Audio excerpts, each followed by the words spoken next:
बिस्मिल्लाहिर्रहमानिर्रहीम। अस्सलाम वालेकुम व्यूअर्स, आप देख रहे हैं डाइनिंग आवर कुकिंग विद आसमा शाह। अमूमन वेट लॉस के लिए हम ऐसी डाइट सर्च कर रहे होते हैं जिसमें फाइबर, प्रोटीन और मल्टीविटामिन्स एक ही डिश में मिल जाए। तो जनाब बहुत कम टाइम में आज हम चिकन और बार्लिक का बहुत मजे का सूप बना रहे हैं। इस कुकिंग चैनल पे मजीद रेसिपीज देखने के लिए अगर आप ब्लैक सब्सक्राइब के बटन के साथ साथ बेल आइकन को भी प्रेस कर देंगे ना, तो नई आने वाली वीडियो का नोटिफिकेशन आपको सबसे पहले फ्री में मिल जाएगा। टाइम की बचत के लिए हम यहाँ चिकन के कीमे का इस्तेमाल करें।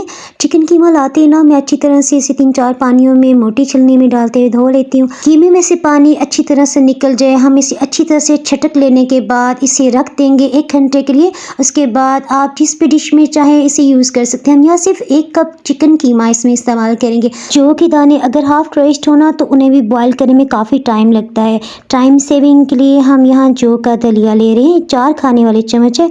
बस इतना पानी डाल रहे हैं कि अच्छी तरह से ये भीग जाए।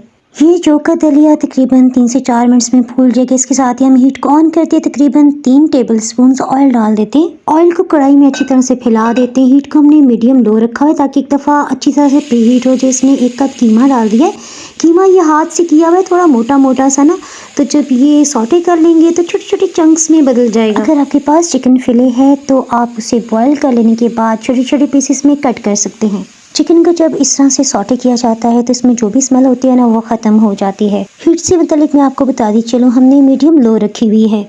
यहाँ मैंने कैमरे को जूम किया है ताकि आप देख सकें कि चिकन की रंगत बदलने लग गई है।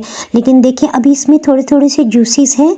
जब तक ये मुकम्मल तौर पे ख़त्म नहीं आते और जो हमने ऑयल डाला था ना वो ऊपर की सतह पे नहीं आएगा, उस वक्त तक हम इसमें मज़ीद इंग्रेडिएंट्स बिल्कुल भी शामिल नहीं करेंगे। ये देखें हल्की हल्की ऑयल के बबल्स आपको नज़र आ रहे हैं ना, इस स्टेज तक आपने इसे लास्ट में सॉटे करना है, वरना इसमें ना थोड़ी सी स्मेल रह जाएगी। ताज़ा पिसे हुए लहसुन अदरक की अलग ही स्मेल होती है। हमने इसमें 1 टेबलस्पून लहसुन अदरक का पेस्ट डाल दिया है। अब हम इसे 2 से 3 मिनट्स के लिए लाजमी सॉटे करेंगे। ये सूप अगर आप स्पेशली सर्दियों में बना रहे हैं ना, तो फिर आपने इसमें लहसुन अदरक का पेस्ट लाजमी शामिल करना है। आधा कप गाजर को हमने बारीक चॉप कर लिया है। इससे आपको फाइबर भी मिलेगा। अगर आपको पसंद नहीं है तो इस सूरत में आप रहने दें, लेकिन मैं आपको एडवाइस करूँगी कि आप ये लाजमी शामिल करें। सफ़ेद या काली मिर्च आपको जो भी पसंद है ना, वो आप इसमें आधी चाय की चम्मच से थोड़ा कम शामिल कर लें। इस स्टेज पे अगर आप इसे मिक्स कर लेते हैं ना, तो आप इसे फ्रीज़ भी कर सकते हैं। और जब भी दिल चाहे सिर्फ पानी इसमें शामिल करें और अंडे डाल लेने के बाद आप सूप तैयार कर लें। सो टाइम की बहुत ज़्यादा बचत हो जाती है। 1 लीटर पानी हम यहाँ शामिल करें। हीट तो मीडियम ही है ना। जौ का दलिया जो हमने पानी में भिगो के रखा हुआ था ना, इसे देख लेते हैं। ये देखें ज़बरदस्त किस्म का फूल चुका है। इसे इसमें शामिल कर देते हैं। अच्छा, अभी भी ना बाउल के साथ थोड़ा सा दलिया लगा हुआ है, सो थोड़ा सा 1/4 कप पानी हमने मज़ीद शामिल किया है। इस तरह से रिस्क ज़ाया भी नहीं होगा। इसे अच्छी तरह से एक दफ़ा हिला के ना हम इसी पानी में शामिल कर देते हैं। इस तरह जितनी देर में पानी उबलेगा ना, जो कि दलिए का कुकिंग प्रोसेस भी स्टार्ट हो जाएगा। हम सूप को गाढ़ा करने के लिए बिल्कुल भी कॉर्नफ्लावर का इस्तेमाल नहीं करेंगे। आप चाहें तो इसमें मशरूम्स या बंद गोभी भी शामिल कर सकते हैं। यहाँ पे जब तक पानी में उबाल नहीं आएगा उस वक्त तक हम मज़ीद इंग्रेडिएंट्स बिल्कुल भी शामिल नहीं कर रहे। ये देखिए पानी में अच्छी से उबाल आ रहे हैं। सो अब हम हीट को लो करते हैं। इसके साथ ही हमने तकरीबन 1/4 कप पानी लिया है। इसमें 1 खाने वाला चम्मच भर के जौ का आटा शामिल किया है। जौ का आटा लेते हुए आपने एक्सपायर डेट लाजमी देखनी है। अगर पुराना पिसा हुआ हो तो ये कड़वा हो जाता है। इस सूरत में एक्सपायर डेट अगर आप देख लेंगे, या अगर आप किसी चक्की या पंसार से ले रहे हैं या हर्बल शॉप से, इस सूरत में भी आपने उन्हें कहना है कि 1 हफ्ता पहले का ही हमें पिसा हुआ आटा दें। क्योंकि अगर इससे ज़्यादा पुराना आप जौ का आटा लेंगे ना, तो उसमें कड़वाहट आ जाती है जिससे जायका ख़राब हो जाएगा। जौ मिले पानी को आहिस्ता आहिस्ता हम एक हाथ से डाल रहे हैं और दूसरे हाथ से लगातार मिक्स कर रहे हैं। इस तरह से इसमें किसी किस्म के लम्स भी नहीं बनेंगे। 1 से 2 मिनट्स के लिए ना आपने इसे लाजमी मिक्स करते रहना है। इसमें जायका डेवलप करने के लिए हम नमक 1 चाय की चम्मच से थोड़ा कम ले रहे हैं और आधी चाय की चम्मच से ये ज़रा ज़्यादा है। इसे अच्छी तरह से मिक्स कर देते हैं।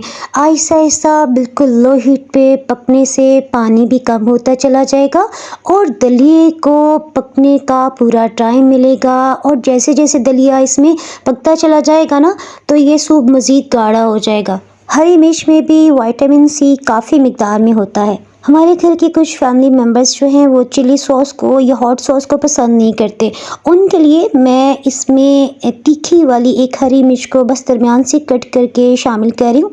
ऐसा ऐसा इसकी वजह से जो टेस्ट डेवलप होगा बस वो ही काफ़ी है। जनाब ये ना समझिएगा कि हम इसमें हॉट सॉस या चिली सॉस शामिल नहीं करेंगे। नेक्स्ट स्टेप की तरफ बढ़ते हैं। हम यहाँ पे 2 देसी अंडे ले रहे हैं। इन्हें हम एक एक करके तोड़ के ना फिर बाउल में शामिल करेंगे ताकि अगर एक अंडा ख़राब हो तो दूसरे अंडे को भी हमें फेंकना ना पड़े, ज़ाया ना करना पड़े। यहाँ अंडों को हम खूब अच्छी तरह से फेंट रहे हैं क्योंकि अंडे जितनी ज़्यादा देर तक फेंटे जाएंगे ना, विस्क किए जाएंगे तो उतने ही इसका लिक्विड जो है वो पतला होता चला जाएगा और सूप जो है वो ज़्यादा अच्छा बनेगा। सूप को बिल्कुल लो हीट पे पकते हुए 20 से 25 मिनट्स गुजर चुके हैं। सो अब अंडे जो हमने फेंट के रखे थे ना, आहिस्ता आहिस्ता ये हम पतली धार बनाते हुए इसमें शामिल कर रहे हैं और अंडों का मिक्सचर डाल लेने के बाद ना आपने 15 से 20 सेकंड्स के लिए इसे बिल्कुल भी चम्मच नहीं चलाना ताकि अंडों को सेट होने का मौका मिल सके।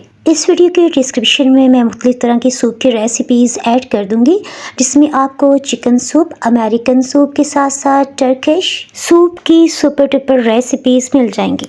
अंडे डाल लेने के बाद आपने हीट को लो ही रखना है और तकरीबन 5 मिनट्स के बाद आप इसे सर्व कर सकते हैं। अच्छा आपको याद है ना कि मैंने अभी तक इसमें हॉट सॉस और चिली सॉस, सोया सॉस कुछ भी शामिल नहीं किया। उससे पहले स्पैचुला से ना आपको सूप के गाढ़ेपन का अंदाज़ा नहीं हो रहा। ये देखें, ये मैंने डीप वाला चम्मच लिया है, इससे आपको बेहतर अंदाज़ा होगा। अब हम इसमें तकरीबन 1 प्याला सूप का निकाल लेते हैं ताकि अब्बू जान जो हैं वो चिली सॉस के बगैर सूप ले सकें। मरी में अभी 1-2 दिन ही हुए हैं, बहुत ज़्यादा बर्फ़बारी हुई जिसकी वजह से ना सर्दी में एकदम से बहुत इजाफा हो गया। ऐसे में गर्मा गर्म सूप मिल जाए तो क्या ही कहने। बकाया सूप में हम 2 टेबल स्पून भर के सोया सॉस शामिल करें, ये लाइट वाला है। चिली सॉस हम इसमें तकरीबन 3 टेबल स्पून डाल रहे हैं। अगर आपको तीखा जायका पसंद है तो आप इसमें हॉट सॉस भी शामिल कर सकते हैं। हीट को हमने थ्रू आउट बिल्कुल लो ही रखा हुआ है। एक दफ़ा इसे अच्छी तरह से मिक्स कर लेंगे। इस स्टेज पे आप चख भी सकते हैं। और ये जो आपको अभी भी इसमें ना तैरती हुई हरी मिर्च नज़र आ रही है, सर्व करते हुए इसे लाजमी निकाल लेंगे क्योंकि इसका टेस्ट तो इसमें आ चुका है ना। सूप की खूबसूरती के लिए हरी प्याज के सब्ज़ वाले हिस्से को हमने फाइनली चॉप कर लिया है। अगर आप वज़न में कमी के लिए रोटी छोड़ चुके हैं या चावल भी नहीं खाना चाहते, इस सूरत में ये सूप आप प्याला भर के पी लें। आपको फाइबर, प्रोटीन और मल्टीविटामिन्स की सभी ताकत इसमें मिल जाएगी। सूप को प्याले में निकालने से पहले मैं आपको सीख कबाब की रेसिपी का क्लिप दिखा रही हूँ। ये देखें, बिल्कुल नरम और जूसी सीख कबाब हमने कोयलों के बगैर ही बनाए हैं। इसकी रेसिपी अगर आप देखना चाहें तो ऊपर आपको आई बटन के साथ साथ नीचे डिस्क्रिप्शन बॉक्स से भी इसकी रेसिपी का लिंक मिल जाएगा। सुपर डुपर सूप अगर आपको पसंद आए तो रेसिपी को फ्रेंड्स एंड फैमिली मेम्बर्स में शेयर करने के साथ साथ रेसिपी को लाइक करना बिल्कुल भी ना भूलें। दुआओं में याद रखें। Thanks for watching.